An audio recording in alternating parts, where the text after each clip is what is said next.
Minutos vamos a cambiar de tema. ¿Ustedes recuerdan cuando hacían exámenes llevar aquí una formulita aquí apuntada, en el bolígrafo vi que metían alguna cosa? Eso ya es pasado. Ahora ya hay anuncios donde para los exámenes que se hacen en casa, titulados en ingeniería, en geografía, en geología o en matemáticas, te ofrecen hacer el examen por ti, sí, como una especie de Skype doble donde ellos van ayudándote.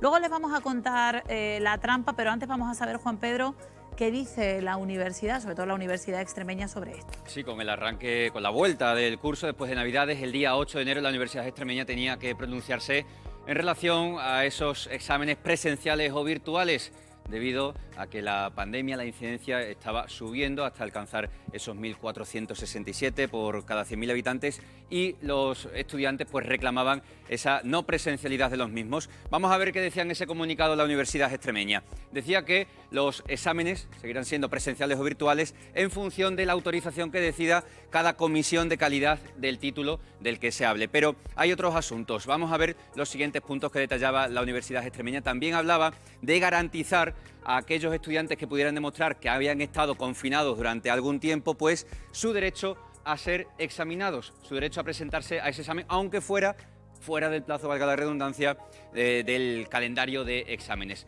Vamos con otros puntos. La Universidad Extremeña también se pronunciaba sobre la llegada escalonada a todos esos exámenes. Veíamos las imágenes de multitud de jóvenes agolpándose en los pasillos antes de entrar en clase, pues digamos que adjudicaba la responsabilidad a cada centro, que sería el que controlase esa llegada escalonada.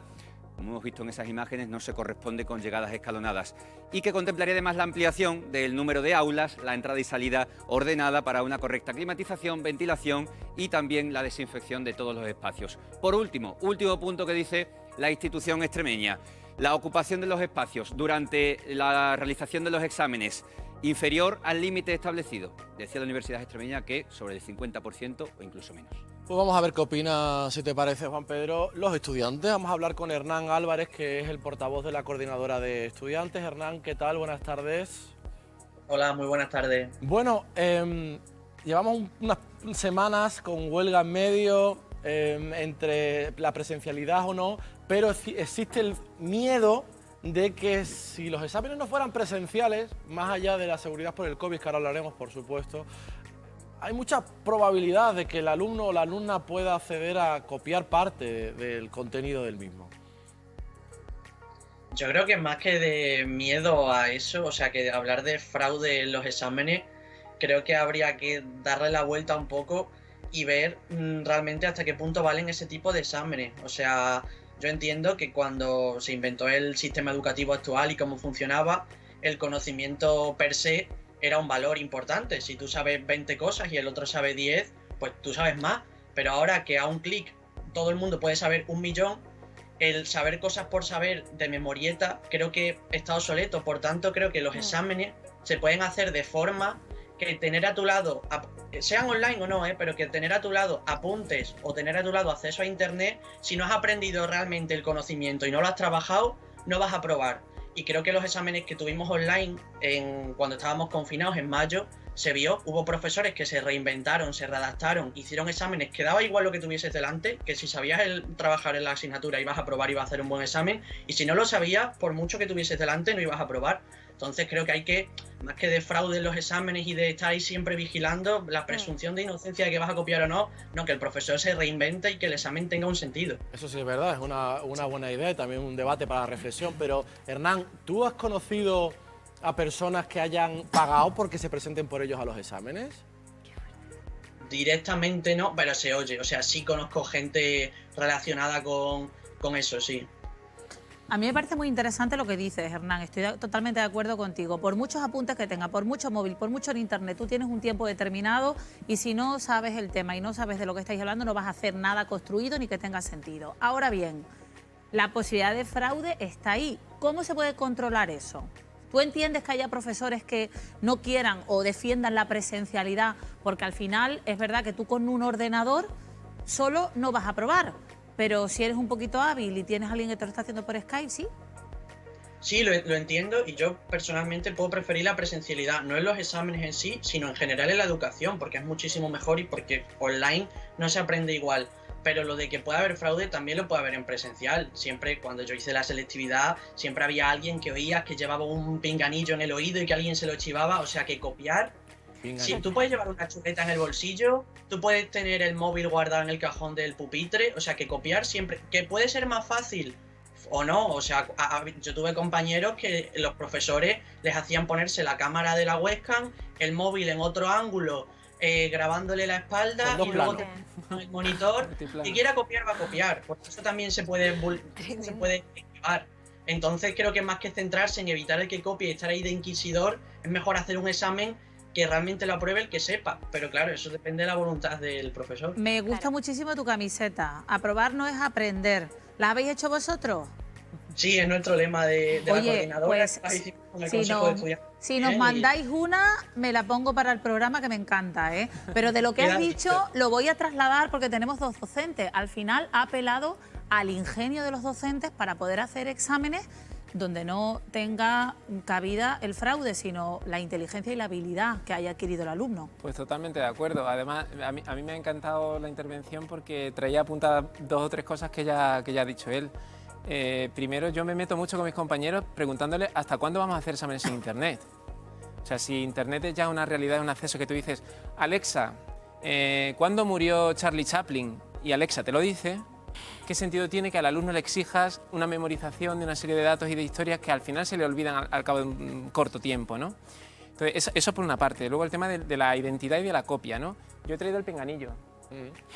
Nos están preguntando por pinganillo, por aquí lo que ¿por tengo qué que trae decir? Daniel el pinganillo? Y nadie lo sabe. A mí a veces me dicen por aquí cosas, ¿eh? Me dicen cosas.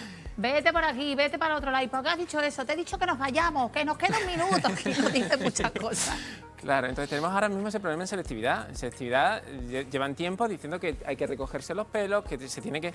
Hay un pinganillo que se lo meten y solamente se puede sacar con un imán, con lo cual es prácticamente imposible de saber si el alumno tiene pinganillo o no. Claro, otra cosa es que el examen, de alguna manera, ese pinganillo tiene que estar conectado a algo y te tienen que estar retransmitiendo y tú tienes que... O sea, casi que demuestra una gran habilidad eso de copiar con el pinganillo, no Pero lo sé. Daniel o Pedro, a los dos os pregunto, ¿no? A ver, yo en este sentido creo que el problema entonces no es cómo se evalúa, sino cómo se aprende, ¿no? Porque también, Bueno, a mí me encanta también lo que ha dicho él, pero también os ha lanzado una responsabilidad a vosotros. ¿Cómo se evalúa lo que se aprende? Son las dos cosas. Claro, porque si se evalúan competencias y se valora un modo de aprendizaje determinado, también se va a evaluar de otra forma. Pero ¿no? mira, incluso solamente centrándonos en el formato de examen, nosotros estamos acostumbrados al siglo XIX. O sea, yo te pongo unas preguntas en un papel, tú escribes y yo luego lo corrijo y te doy una nota.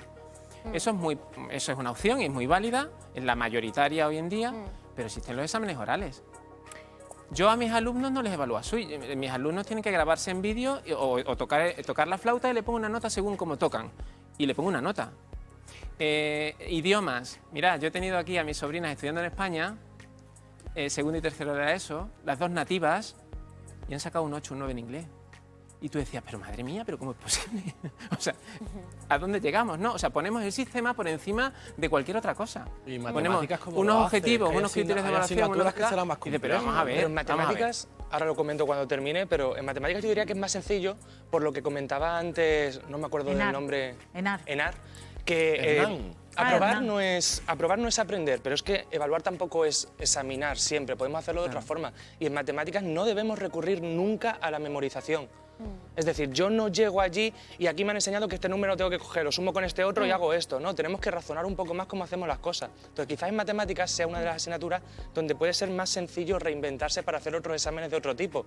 Ya hace años que nosotros dejamos calculadoras en las clases para que los alumnos las puedan utilizar a partir de determinado nivel, pero que las puedan utilizar para ayudarse en los exámenes. Pues eso vamos a tener que ir ampliándolo. Ya dejarán de ser calculadoras, se dejará Internet, como decía el compañero. Pero Pedro, en este sentido cuesta... también, hacerlo más continuo, entonces, según te entiendo, ¿no? Es decir, sería hacer un proceso de aprendizaje más continuo, ¿no? Y no tanto centrado en lo que yo intentaba comentarte antes, tanto en la consecución final, es decir, en la nota que sacas del examen, sino en que cada alumno llevará un proceso y la evaluación es como algo más continuo, ¿no? Efectivamente, y eso en asignaturas como matemáticas, perdona que insista siempre con esta, pero es que viene todo muy atado, porque lo que damos en el tema 1 lo necesitamos para el tema 2 y para el tema 3. Si sabemos sumar números, luego lo vamos a hacer con fracciones. No podemos olvidar el tema 1 como se puede pasar en otras asignaturas donde nos centremos más en memorizar. Entonces los exámenes tienen que cambiar. Lo que pasa es que ahora, y creo que nos hemos ido un poco del debate, hemos hecho un cambio muy brusco, porque ha sido de repente de los exámenes tienen que cambiar de forma. Porque ahora una de las opciones válidas que había para hacer los exámenes en las universidades durante esta pandemia era dar por hecho que todo el mundo tenía acceso a Internet y todo el mundo lo iba a usar, cambiando enteramente el formato de examen.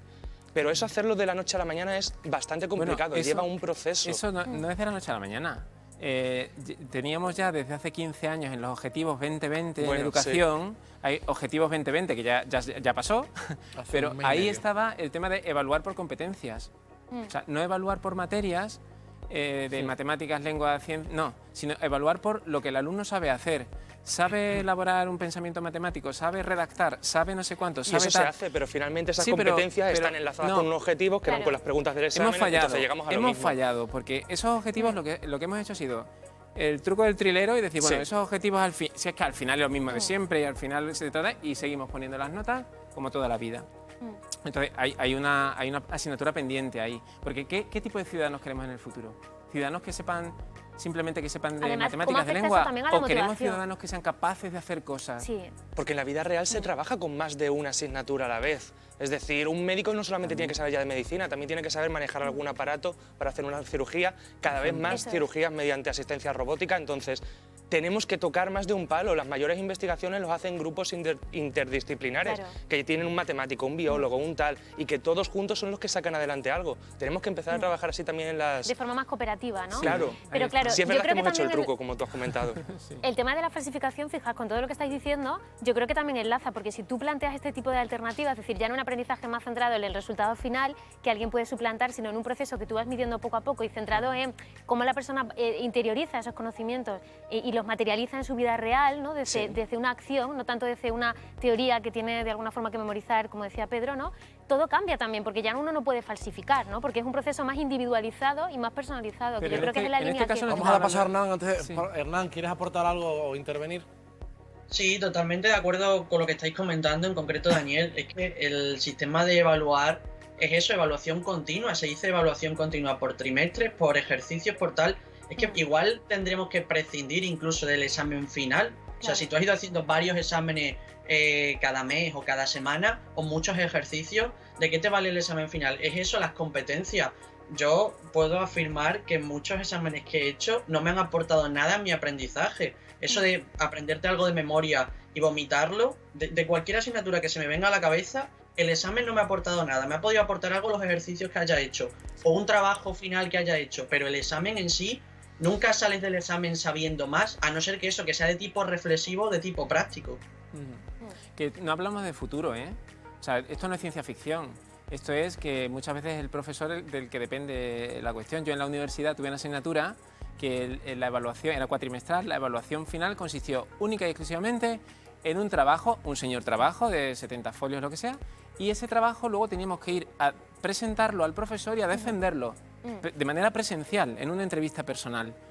Y eso estoy hablando de hace 20 y tantos años.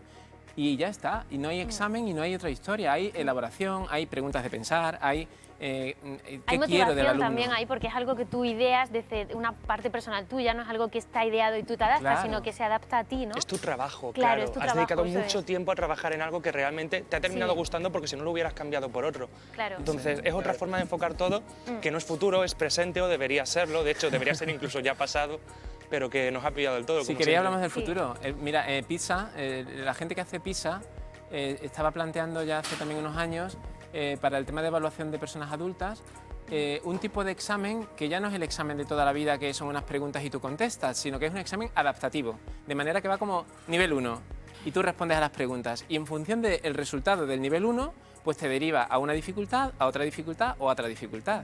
Y entonces tú es un examen telemático, ese era online, ahí no hacía falta mucho el tema de la identidad porque era como anónimo, pero tú vas pasando por distintas fases de ese examen adaptativo y se te evalúa de manera mucho más fiable, exacta, digamos, el conocimiento que tú tienes sobre un tema determinado, ¿no? Y eso es imposible hacerlo en papel. Directamente papel, no, imposible. sería muy difícil. Como en los Si libros hace bien aquellos la de ve a la pregunta página uno, pasa a la página 58, ¿no? 42. Si hace la pregunta, no No tiene podemos sentido. hacerlo así. Sí. Eso es interesante. Lo que has dicho de la objetividad es fundamental, ¿no? El intentar conseguir que sean todavía más objetivos la evaluación y la calificación de los exámenes, ¿no? Más objetiva y más justa contigo y con todos, porque estamos evaluando a todos igual y además nos estamos centrando mucho más y con mucha más precisión a lo que sabe y puede aplicar una persona. Oye, nos pasa siempre lo mismo cuando venís vosotros tres, nos quedamos sin tiempo. Hernán, que sigues por ahí, muchísimas gracias por estar con nosotros. Muchas gracias a vosotros y te mandaré la camiseta. Un abrazo fuerte. Bueno, 10 minutitos nos faltan para las 7 de la tarde.